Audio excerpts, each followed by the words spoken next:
The English video teaching you important hacks, tips, and strategies to level up your English skills.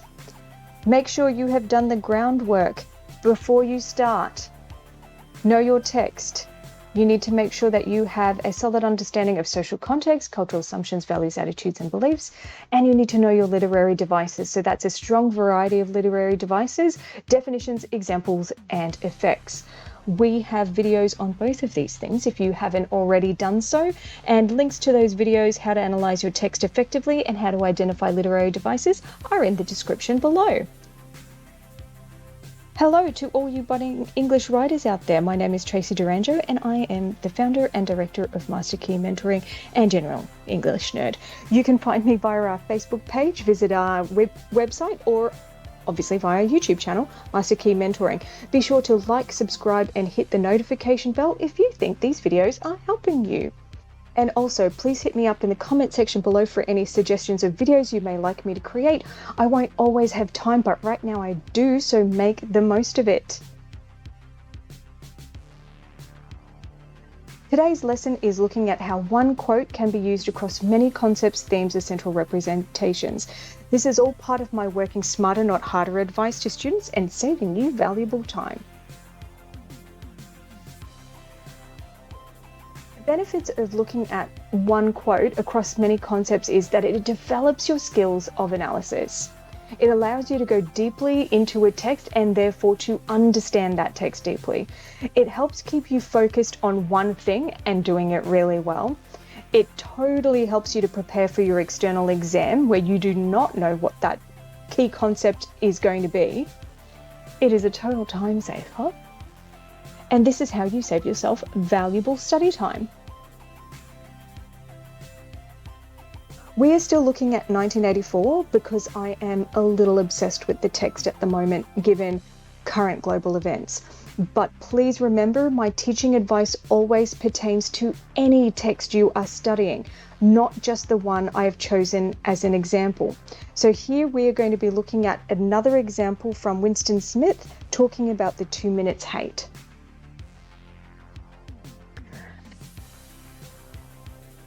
The horrible thing about the 2 minutes hate was not that one was obliged to take part, but that it was impossible to avoid joining in. It is important to note here that you should be using major quotes for this technique. You won't be able to pull off the same level of insightful and robust analysis using minor or insignificant quotes.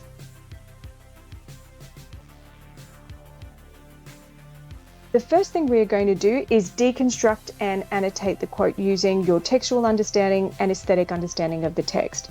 Here we are looking for ideas, cultural assumptions, context, literary devices.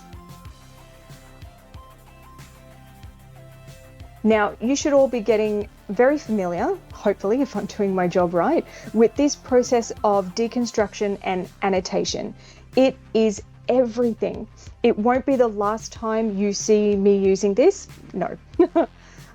Here we have identified devices and what they reveal about the text. So the first one we have here is the lexical choice of horrible. And this is Winston's own recognition of the vile nature of the 2 minutes hate. There's also the proper noun of 2 minutes hate as a propaganda tool, and it serves to administer the political ideology of the state's us versus them narrative. The paradox of the statement, one was not obliged but it was impossible to avoid joining in, really highlights the inescapable nature of obedience to the state. And the high modality here again emphasizes that feeling of inexorability and inevitability of Winston's fate.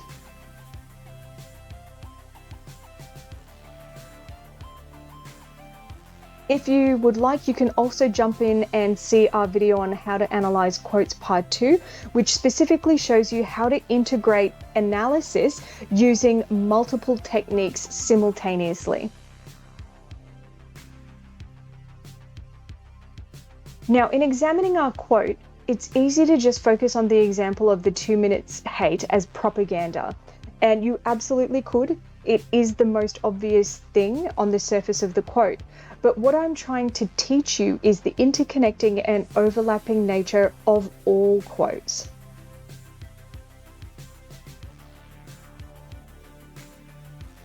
Now, I'm not a fan of math, but the visual nature of Venn diagrams helps to illustrate this interrelation of ideas, which is really important. When it comes to a text like 1984, the interconnections are limitless. It is one of the many reasons it is such a great text to teach students. Macbeth is also another one. If you know one concept really well, you should know them all. You need to use this to your advantage. Alongside the concept of propaganda, we're going to examine two other concepts to show you how you can analyze the exact same quote 3 different ways, using control and also war.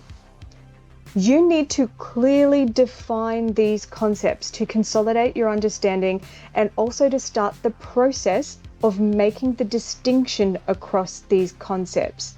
This is really important so that you don't repeat yourself. You want to avoid repetition at all costs. So by defining your concepts to begin with, it helps you to make that distinct analysis. So now that we have annotated our quote and defined our concepts, we can undertake 3 separate pieces of analysis. Firstly, propaganda. The 2 minutes hate is effective propaganda in idealizing the role of the state, while simultaneously demonizing dissenters and enemies of the state, such as Goldstein. The authoritative nature of the propaganda is highlighted by the prolific use of proper nouns, which accentuates this self-importance. Further, the pervasive and perpetual nature of the propaganda secures its message as unquestionable. Then we also have control. The control over the state is absolute.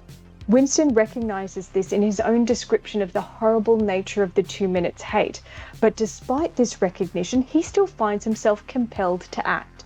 The inexorability of his compliance foreshadows Big Brother's inevitable success in supplanting Winston's feelings with love for Big Brother.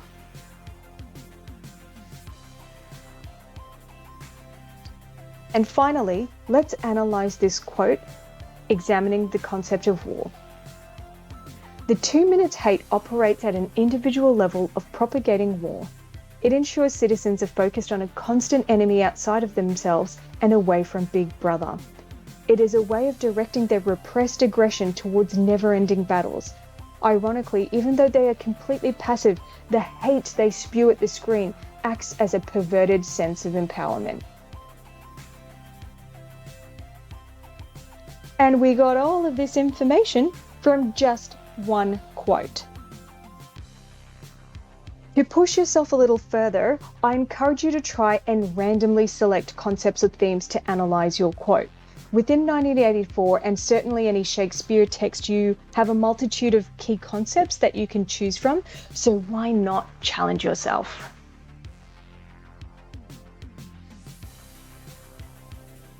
So, are you ready to give this a shot? Give it a go and let me know how you go. If you think this technique is a great way to level up your analytical skills, write level up in the comments below. Okay, let's review your process. Firstly, you need to have a solid understanding of your text and literary devices. Secondly, you need to be acutely aware that we are building your skills here, okay?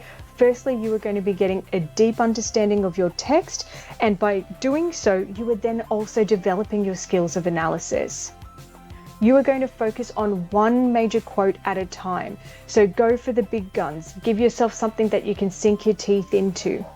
You need to be able to annotate your quotes and define your concepts with confidence. So remember, we're looking for, in our annotations, information around context, cultural assumptions, and values, attitudes, and beliefs. And with your definitions, we are making sure that you have a distinct understanding of each of those concepts. In choosing your concepts, I encourage you to go for 3 and to randomly choose those to really push yourself. And in doing a multitude of analysis, by doing these 3 times over, you are going to be giving yourself some rock solid practice, which it's all about, and that's pretty much the best thing about developing this skill. I am going to leave you there, folks. Don't forget to like and subscribe to keep on top of all of this priceless content, and just a reminder that you can access exclusive content and videos as an MKM member. You can sign up in the form in the description below. And don't forget, we are also going to be launching our e-module, how to write a top scoring essay, any day now. So keep your eyes on our Facebook page, website, and of course our YouTube channel.